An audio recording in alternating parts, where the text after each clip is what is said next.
Okay friends, இப்போ நம்ம பண்ண போகிற ரெசிபி வந்து காஷ்மீரி லால் பன்னீர். ஸோ இது வந்து ஒரு வெஜிடேரியன் டிஷ்ஷு, பன்னீர் வச்சு பண்ணக்கூடியது. ஸோ அதுக்கு வந்து பன்னீரை வந்து நம்ம ஃப்ரை பண்ணி எடுக்க போகிறோம். அதனால கொஞ்சம் ஆயில் வந்து வச்சுருக்கேன்.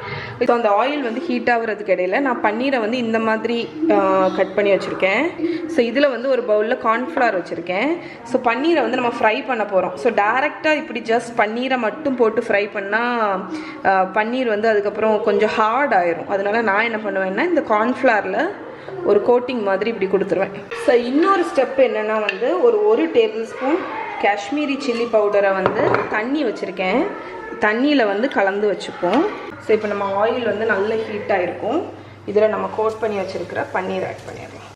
ஸோ இப்போ நம்மளோட பன்னீர் எல்லாத்தையும் திருப்பிடலாம். நல்லா கோல்டனாக ஃப்ரை ஆகிடுச்சு பாருங்கள்.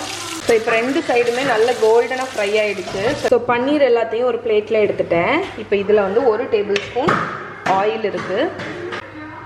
ஸோ இந்த ஆயிலில் வந்து 1 பே லீஃப், 1 பட்டை, 1 ஏலக்காய், 1 டீஸ்பூன் ஜீரகம். ஓகே, ஸோ இவ்வளவும் பொரியட்டும். ஸோ நம்ம ஸ்பைசஸ் எல்லாம் வந்து பொரிஞ்சாச்சு. இப்போ இதில் வந்து நம்ம இங்கே கரைச்சி வச்சுருக்கிற அந்த காஷ்மீரி சில்லி பேஸ்ட் ஆட் பண்ணிடலாம். ஸோ இந்த ஆயில்லையே 1 டீஸ்பூன் இஞ்சி பூண்டு பேஸ்ட்டும் ஆட் பண்ணிடுங்க. ஸோ இப்போ வந்து நம்ம இங்கே தக்காளி வந்து நான் ஒரு 2 தக்காளி நல்லா அரைச்சி வச்சுருக்கேன். ஸோ அந்த தக்காளி பியூரியை ஆட் பண்ணிடலாம்.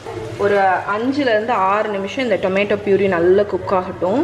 ஸோ நம்ம தக்காளி ஒரு 5 நிமிஷம் நல்லா கொதிச்சிடுச்சு. இந்த டைமில் நீங்கள் வந்து ஒரு 1/2 டீஸ்பூன் சோம்பு பொடி போட்டுக்கோங்க.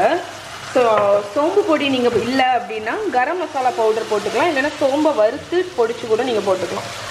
ஓகே, ஸோ இப்போ நம்ம தக்காளி பேஸ்ட் வந்து நல்லா குக் ஆகிடுச்சு. இதில் வந்து ஒரு 1/2 கப் போல் தண்ணி ஆட் பண்ணிக்கோங்க.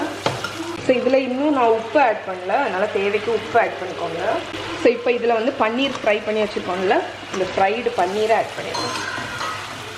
ஸோ பன்னீர் ஆட் பண்ணிவிட்டு ஒரு மூடி போட்டு மூடி இது வந்து ஒரு 5லேருந்து 10 நிமிஷம் லோ ஃப்ளேமில் குக் ஆகட்டும், திக் ஆகணும் நல்லா.